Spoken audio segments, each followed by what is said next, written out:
Good afternoon, my people. Okay, so I'm done cleaning up the other building this morning, and I'm back renovation of the apartment.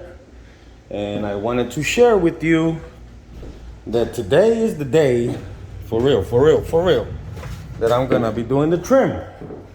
So I already got one piece cut. All right, and it's getting ready to be nailed up. I cut two pieces to try to make sure that I get a right angle. Here, let me set up my tripod. So these are the numbers that you want to use, the degrees. This is called a miter box. So this is a miter, and the saw going left and right like that, leaning, is called a bevel. So the miter, to get a good crown molding cut, most saws, to make it easy for you, you want to get a saw that leans both ways, to the right and to the left. Okay, so you gotta, when you buy a saw, this will make it easier for you. Make sure, if some saws only lean to one side, you have to flip the wood upside down, and there's more work to it rather than having the ability to lean to both sides. But most saws bring this dimensions and they're marked. So to do the crown molding, you want to use 31.6 on the miter, and depending if it's an outside corner or inside corner, the bevel is 3.9, and it is on both sides. 3.9, 3.9 on the other side. So that's one side, and then here's the other side. Okay, same with the saw. Here's the left side. Same with the miter. That's the left side, and here's the right side. I have it marked with a pencil. See that pencil mark? Okay. So basically, these are example pieces that I did. So check this out. The first piece I cut, this is the crown molding. You want to put this little notch right here facing you. Okay, so basically this is the cut. So you go to the right to that 31.6. It actually clicks in there. Look, it actually clicks. You hear it click, look. See, that clicks at that is pre-made so that it stops right there. So, and then over here as well, it stops right there. See that screw? You adjust this screw. It's called a stopper, and you can have different dimensions to where this is one dimension, it'll stop there, which is one dimension, or you have another dimension, and then that screw will stop there. It'll go down even further, and then you can take it all the way down and go all the way down to it. All right, but to get that 39.9, you want to leave only, is it one or two? Okay, so that sets it there, and it lands right on that mark, 33.9.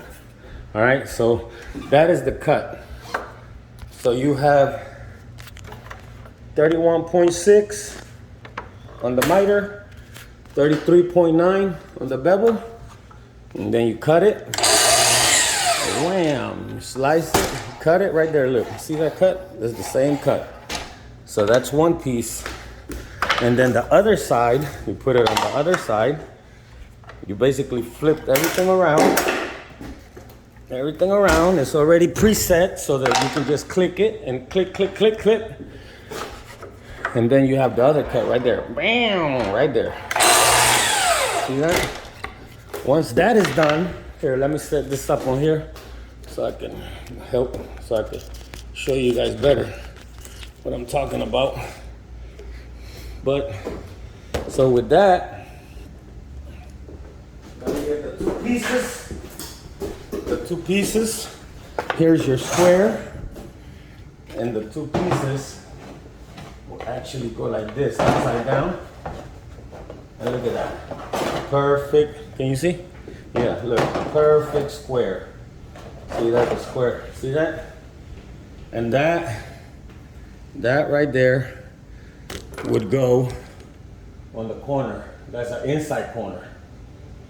So there's a lot of measurements need to be done, and you gotta be accurate. So I measured that piece. I measured and I cut both ends of it. And now it's ready to be nailed up.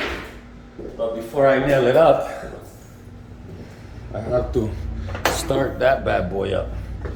And that gets started with this big battery. Pops in there. That's heating it. Then I'll get my my gun. Got a couple of nails, enough nails to work with right now. Okay.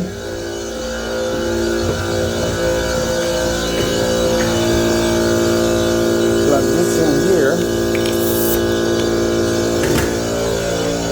So I tested these corner pieces, these samples.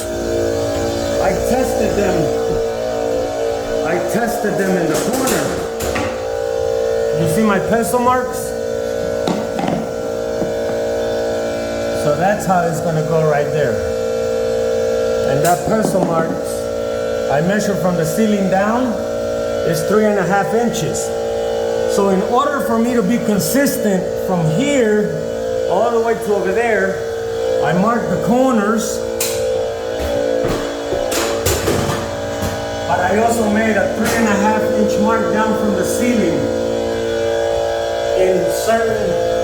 in between spots, so that it gives me a guide to know that I have to be that low with the bottom of the crown.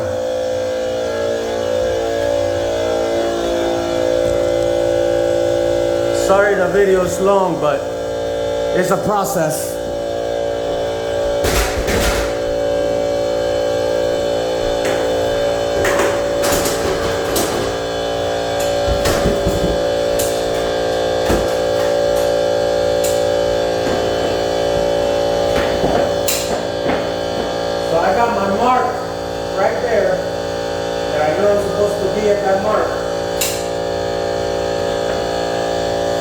Compressor's not ready.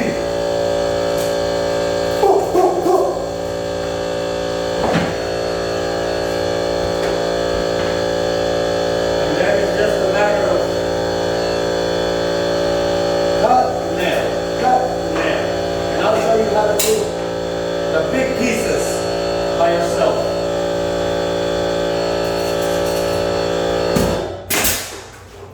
It works. I'll show you guys how I do the long pieces by myself. This is not bad, look. This is about an 8-foot piece. There's my mark. I'll nail it here. Just hold it for me.